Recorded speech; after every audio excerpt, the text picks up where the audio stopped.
Hai Nakama Squad, kembali lagi bersama Nakama Aquatics. Bumi dan lautan gak sedang baik-baik aja. Bagaikan seorang yang udah tua renta dan penyakitan, bumi yang kamu tinggali memang mengalami banyak kemunduran, khususnya tentang apa saja yang terjadi di dalam lautan. Lautan sendiri adalah salah satu penyumbang sumber daya alam terbesar bagi umat manusia, baik itu dari segi sumber daya alam maupun migas. Saat ini, lautan lagi mengalami sebuah peristiwa yang mengerikan. Kepunahan massal menjadi problematika yang sedang terjadi di dalam laut, di mana hal mengerikan ini mengancam hampir semua jenis makhluk yang hidup di sana. Ikan menjadi spesies yang paling terancam karena berkurangnya jumlah populasi akibat banyak kegiatan manusia yang secara langsung menjadi pemusnah bagi eksistensi mereka. Lautan dan dunia perikanannya sedang menghadapi problematika besar yang dihasilkan dari keberlangsungan dan kegiatan yang mengeruk lautan tanpa ada perbaikan. Lautan yang dihuni oleh makhluk air dari yang nggak bisa kamu lihat dengan kasat mata sampai yang segede bis kayak paus biru memang tempat yang sangat mengagumkan. Tapi dalam beberapa tahun ke depan, warna biru asli dari lautan bisa berubah menjadi pucat. Inilah beberapa masalah yang menciptakan krisis di dalam laut. Yang pertama, penangkapan ikan berlebih.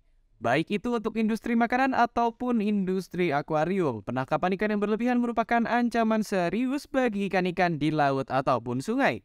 Ada banyak spesies ikan yang seharusnya cuma tinggal di laut, dalam artian mereka tidak diperlukan untuk ketahanan pangan atau hidupnya tidak cocok untuk penangkaran. Namun, Organisasi Pangan dan Pertanian memperkirakan bahwa lebih dari 50% spesies ikan laut telah dieksploitasi secara penuh atau berlebihan. Jenis ikan seperti hiu merupakan salah satunya. Hiu sebenarnya bukanlah bahan pangan yang baik karena khasiat serta manfaatnya lebih banyak disebabkan oleh sebuah mitos. Hiu diburu, ditangkap cuma buat mengambil siripnya doang yang diyakini bisa menaikkan imunitas dan menjaga kesehatan. Padahal polusi air di lautan membuat daging hiu bisa terpapar merkuri dan secara ilmiah juga sirip hiu nggak memiliki kandungan gizi dan nutrisi seperti apa yang diyakini selama ini. Sirip hiu cuma dijadiin sebuah makanan dengan gengsi yang berlebih aja. Selebihnya makanan ini nggak punya manfaat lebih terhadap manusia. Seorang ilmuwan bernama Laura Garcia Barcia dari Florida International University membuat sebuah penelitian guna mengungkap apakah hiu punya manfaat atau malah mengandung racun. Penelitian ini mengungkap sebuah fakta yang mengagetkan. Tingkat merkuri sangat tinggi dan rata-rata 6 hingga 10 kali lebih tinggi dari tingkat merkuri yang aman di Hong Kong, ungkap Laura. Jadi ada sekitar 100 juta ikan hiu yang mati setiap tahun demi egoisme dan gengsi manusia. Berkurangnya populasi hiu di lautan berdampak besar bagi ekosistem laut karena menghilangnya sang pemangsa sebagai pemilik posisi paling tinggi dalam rantai makanan.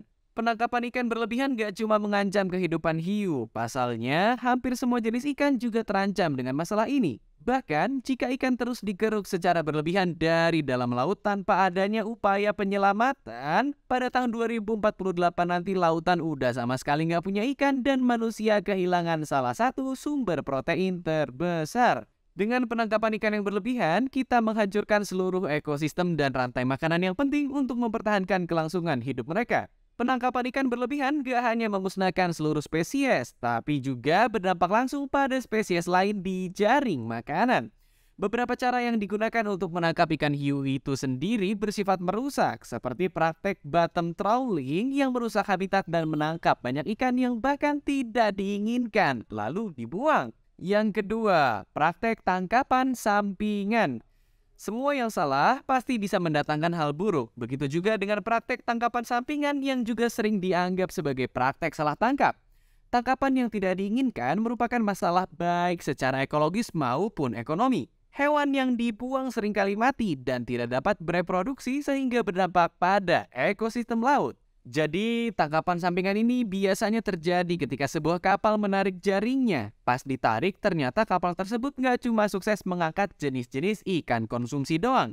Ada penyu, lumba-lumba, paus, burung-burung laut, anjing laut, dan jenis hewan lainnya yang nggak menjadi target tangkapan. Karena kedesak di dalam jaring, mayoritas hewan-hewan ini udah dalam kondisi nggak bernyawa pas diangkat ke atas kapal. Mereka jelas mati dengan sia-sia karena nggak ada manfaat apa-apa. Kebanyakan juga cuma dibuang lagi ke laut. Tangkapan sampingan dapat memperlambat pembangunan kembali stok yang ditangkap secara berlebihan dan sangat berpotensi menempatkan spesies yang dilindungi seperti paus dan penyu pada risiko lebih lanjut. Tangkapan sampingan spesies seperti karang dan bunga karang juga dapat menyebabkan kerusakan pada karang yang dilindungi dan habitat ikan yang penting. Tangkapan sampingan ikan non-target dapat menyebabkan penangkapan berlebih dan memperlambat upaya untuk membangun kembali stok ikan di laut. Tangkapan sampingan juga berdampak negatif secara ekonomi dan sosial bagi nelayan dan komunitas mereka. Misalnya, penangkapan ikan mungkin tutup lebih awal karena tingginya tangkapan sampingan dari spesies non-target. Secara ekologis, tangkapan sampingan dapat mengubah ketersediaan mangsa yang berdampak pada ekosistem laut dan produktivitas perikanan. Tingkat tangkapan sampingan yang tinggi menjadi perhatian utama para konservasionis dan merupakan masalah kritis yang perlu ditangani untuk memastikan kesehatan jangka panjang lautan kita dan masyarakat yang bergantung padanya. Jadi akhirnya praktek salah tangkap ini bisa menjadi senjata makan tuan bagi para nelayan sendiri. Yang ketiga, penangkapan ikan ilegal. Gak usah jauh-jauh, Indonesia juga sering disusupi oleh banyak kapal penangkap ikan dari negara lain yang masuk tanpa izin. Mereka masuk ke area laut Indonesia buat mengambil ikan. Penangkapan ikan ilegal tidak dilaporkan dan tidak diatur. Illegal Unreported and Unregulated Fishing atau IUU merupakan masalah utama yang dihadapi industri perikanan saat ini. IUU Fishing mengacu pada kegiatan penangkapan ikan yang dilakukan dengan melanggar peraturan nasional atau internasional dan seringkali dilakukan secara rahasia sehingga sulit untuk dilacak dan diatur. Skala penangkapan ikan IUU sangat signifikan, menyumbang sekitar 20% dari tangkapan global dan mengakibatkan kerugian sekitar 10-23 miliar USD per tahun bagi ekonomi global. Ini memiliki konsekuensi serius bagi industri perikanan dan ekosistem laut. Penangkapan ikan IUU dapat menyebabkan penangkapan berlebih, tangkapan sampingan, dan degradasi habitat yang dapat berdampak negatif pada populasi spesies tertentu dan keseimbangan ekosistem. Selain itu, ini merusak mata pencaharian nelayan yang sah karena mengurangi jumlah spesies target yang tersedia untuk dipanen dan dijual. Dampak ekonomi negatifnya signifikan. IUU Fishing tidak hanya menjadi masalah bagi industri perikanan, tetapi juga seluruh ekosistem dan mata pencaharian masyarakat yang bergantung padanya. Oleh karena itu, sangat penting untuk menemukan solusi berkelanjutan untuk memerangi penangkapan ikan IUU untuk memastikan kesehatan jangka panjang lautan kita dan masyarakat yang bergantung padanya. Indonesia sendiri udah sering dirugikan dengan hadirnya banyak kapal asing yang masuk tanpa izin.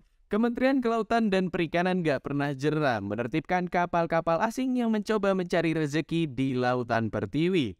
Pelaku illegal fishing dapat dikenai sanksi pidana berupa kurungan atau denda. Pelaku penangkapan ikan ilegal yang melanggar ketentuan penangkapan ikan dalam Zona Ekonomi Eksklusif Indonesia atau ZEEI dapat dikenai sanksi pidana berupa hukuman penjara dan atau denda yang diatur dalam Undang-Undang Nomor 31 Tahun 2004 tentang Perikanan dan Undang-Undang Nomor 45 Tahun 2009 tentang perubahan atas UU Nomor 31 Tahun 2004 tentang Perikanan. Bajak laut harus terus ditertibkan. Yang kelima, bottom trawling atau penangkapan ikan dengan pukat.